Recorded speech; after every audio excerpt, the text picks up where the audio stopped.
श्रीमन्महागणाधिपतये नमः। श्री सरस्वत्यै नमः। श्री सद्गुरुभ्यो नमो नमः। औदुंबरा तळवटी नरसिंह योगी, कृष्णा तटी परम शांती सुखास भोगी। ध्यानस्थ होवुनी समस्त चरित्र पाहे, अनन्य जो शरण इच्छित देत आहे। त्रैमूर्ती राजा गुरु तोची माझा, कृष्णा तिरी वास करोनी ओझा। सुभक्त तेथे करीती आनंदा, ते सूर स्वर्गी पाहती विनोदा। अवधूत चिंतन श्री गुरुदेव दत्त श्रीपाद श्री वल्लभ श्रीमन नृसिंह सरस्वती स्वामी महाराज की जय। श्रीमद वासुदेवानंद सरस्वती स्वामी महाराज की जय। श्री गुरुदेव दत्त दत्त दत्त। मंडळी नमस्कार। दत्त संप्रदायाचा विचार करत असताना दत्तात्रेयांचं स्वरूप एकेका पद्धतीने एक क्रमवारीनं तपासून पाहत असताना दत्तगुरूंच्या एकमुखी त्रयमुखी अवस्थेपासून, आयुधांपासून, त्यांच्या दिनचर्येपासून, त्यांच्या अस्तित्वाचा सगळा अभ्यास पाहून दत्तात्रेयांचा आणि वेगवेगळ्या संप्रदायांचा संबंध कसा आला, वेगवेगळ्या देवदेवतांचे उपासक परंतु ते दत्तभक्ती कशी करत होते, किंवा त्यांच्यावरती दत्तभक्तीचा प्रभाव कसा होता, घराण्यातला असेल किंवा गुरु परंपरेतनं आलेला असेल तो कसा होता, याचे काही दाखले आपण तपासून पाहिले।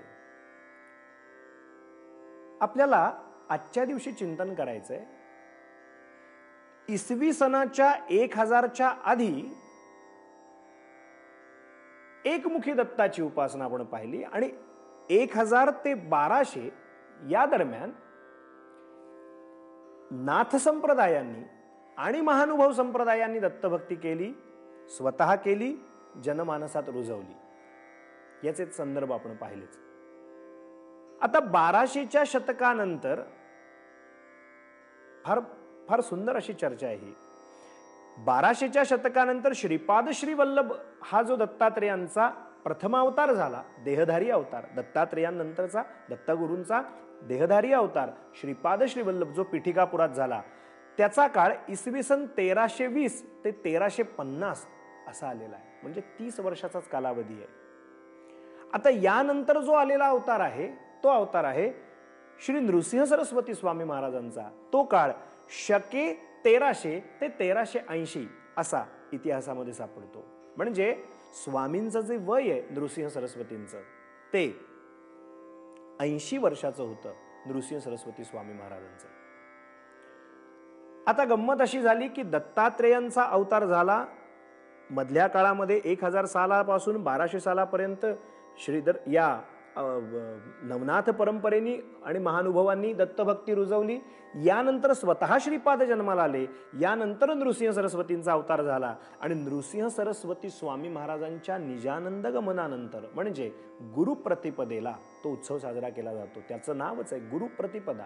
माघ वद्य प्रतिपदा म्हणजे गुरुप्रतिपदा असं कॅलेंडरमध्ये किंवा पंचांगामध्ये लिहिलेलं असतं।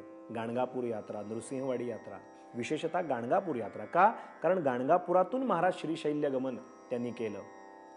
म्हणजे नृसिंह सरस्वती स्वामी महाराजांच्या निजानंद गमनानंतर एक 100 वर्षाचा काळ असा लोटला की त्या शतकानंतर दत्तभक्ती त्रैमूर्ती रूपानी, श्रीपाद श्रीवल्लभ रूपानी, नृसिंह सरस्वती रूपानी इतकी महाराष्ट्रात आणि महाराष्ट्राबाहेर सर्वत्र होऊ लागली की ज्याच्या त्याच्या ओठी, ज्याच्या त्याच्या संकल्पनेमध्ये गुरुचरित्राची उपासना आहे, दत्त नामस्मरणाची उपासना आहे। म्हणजे महाराजांच्या निजानंद गमनानंतरच्या शतकामध्ये दत्तभक्ती हळूहळू खूप प्रसार प्रचार होऊ लागला। शालिवाहन शकाच्या साधारण 15व्या शतकाचा जर विचार केला तर त्या शतकामध्ये 3 मोठे संत होऊन गेले की ज्यांनी ही दत्तभक्ती पुढे वाढवली केली क्रमाने। त्याच्यामध्ये पहिले आहेत जनार्दन स्वामी, दुसरे आहेत एकनाथ महाराज आणि तिसरे आहेत दासोपंत बरं का। आता हे जे आहेत या त्रैमूर्तींनी दत्तात्रेयांची उपासना इतकी सुंदर पद्धतीने केली की लोकांच्या मानसिक मनावरती दत्तात्रेयांचं स्वरूप त्यांनी समजावून सांगितलंच, नवे नवे दत्तभक्तीची बीज प्रत्येकाच्या ठिकाणी रोवण्याचं काम या त्रैमूर्तींनी केलं. शके 1380 ते शके 1880, म्हणजे शके 1380 ते 1880 या 500 वर्षामध्ये दत्तोपासनेच्या तपाचे अनेक हिमालय उभे राहिले. हा 500 वर्षाचा जो कालखंड आहे की नाही, या कालखंडात एकापेक्षा एक महान असे दत्तभक्त जन्माला आले. जी मगाशी त्रैमूर्ती आपल्या पुढे मी सांगितली, त्यातलं पहिलं नाव जे आहे ते जनार्दन स्वामींचं नाव आहे. हे जे जनार्दन स्वामी आहेत, आता काळानुक्रमाने पाहिलं तर शके 1426 ते 1497 हा कालखंड जनार्दन स्वामींचा आलेला आहे. आणि यांचे जनार्दन स्वामींच्या कडून दत्तात्रेयांची उपासना एकनाथ महाराजांच्याकडे आली. आपण नाथांचं चरित्र थोडंसं मागे पाहिलंय वारकरी संप्रदायाचा संदर्भ तपासत असताना, पण जनार्दन स्वामींच्या चरित्राचं चिंतन, जनार्दन स्वामी किती थोर अधिकारी दत्तभक्त होते याचा चरित्राख्यानाचा भाग थोडं चिंतन आजच्या दिवशी.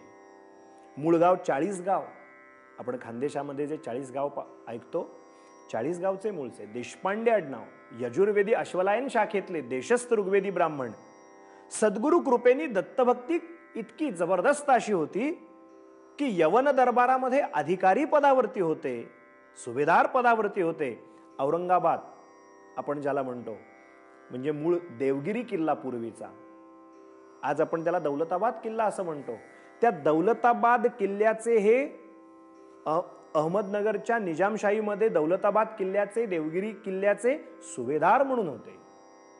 आता हे जे महाराज जनार्दन स्वामी होते, या जनार्दन स्वामी बाह्यरंगाने जरी सरदार असले तरी वैराग्य संपन्न असे इतके होते की आतून वैराग्य, परंतु बाहेर दिसायला सुभेदार. माऊलींचं एक फार सुंदर वाक्य आहे, संन्याशाचे सोंग संपादिता चांग परी वैराग्याचे अंग आणिता नव्हे. लोक संन्याशाचं सोंग घेतात पण वैराग्याचं अंग अजून बाजारात विकत मिळत नाही. हे आतून विरागी होते, आतून संन्यासी होते आणि बाहेरून मात्र सुभेदार होते. यांची स्वधर्मावरची निष्ठा कधी, साधनेवरची निष्ठा कधी चळू ढळू दिली नाही त्यांनी. आणि दत्त महाराजांचे अनन्य असे जनार्दन स्वामी भक्त होते. त्यांना दत्तात्रेयांचं दर्शन कसं झालं, हे 11 स्कंदामध्ये नाथांनी जी टीका लिहिली 11 स्कंदावरती, त्यात जाता जाता नाथ सहज सांगून जातात. हे रहस्य बरं का दत्तभक्तीतलं. नाथ म्हणतात, गुरु प्राप्ती लागी सर्वथा थोर जनार्दनास चिंता, विसरला तिन्ही अवस्था सद्गुरु चिंतिता चिंतनी.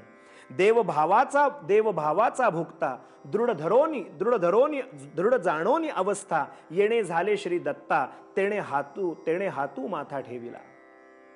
नाथ म्हणतात, हातू ठेविताच तात्काळ बोधू आकळीला सकळ मिथ्या प्रपंचाचे मूळ स्वरूप केवळ स्वबोधे. कर्म करून करता तोची अकर्तात्म बोधू झाला देता, देही असोनी विदेहिता तेही तत्वता आकळिली. ग्रहाश्रमू न सांडिता, म्हणजे जी गृहस्थाश्रमता आहे ती सोडली नाही. ग्रहाश्रमू न सांडिता कर्मरोखा नोलांडिता, निज व्यापारी वर्तता बोधू सर्वता न मिळे. शेवटी म्हणतात, पूजा विधी करोनिया जव जनार्दन लागला पाया, तव अदृश्य झाला दत्तात्रेया योग मायेचे योगे. जनार्दन स्वामींना दत्तात्रेयांनी केलेली कृपा, त्यांचे शिष्य प्रवर असलेले एकनाथ महाराज त्यांचं साधन रहस्य सांगतात. मंडळी, जनार्दन स्वामींचा अधिकार किती दिव्य होता हे आपल्याला यावरनं कळेल. म्हणजे हा जो 500 वर्षाचा कालावधी आहे, यातले जनार्दन स्वामी हे किती महान अधिकारी सत्पुरुष होते. मग दत्त हे त्यांचं उपास्य दैवत होतं की सद्गुरू होते, का जनार्दन स्वामींचे सद्गुरू वेगळे होते ज्यांनी त्यांना दत्तभक्ती दिली? आपण उद्याच्या चरित्राख्यानात त्याचं स्वरूप समजून घेऊया. आज वाणीला इथेच विराम देऊ आणि दत्तात्रेयांचं पवित्र नामाचं स्मरण करू. अवधूत चिंतन श्री गुरुदेव दत्त दत्त दत्त.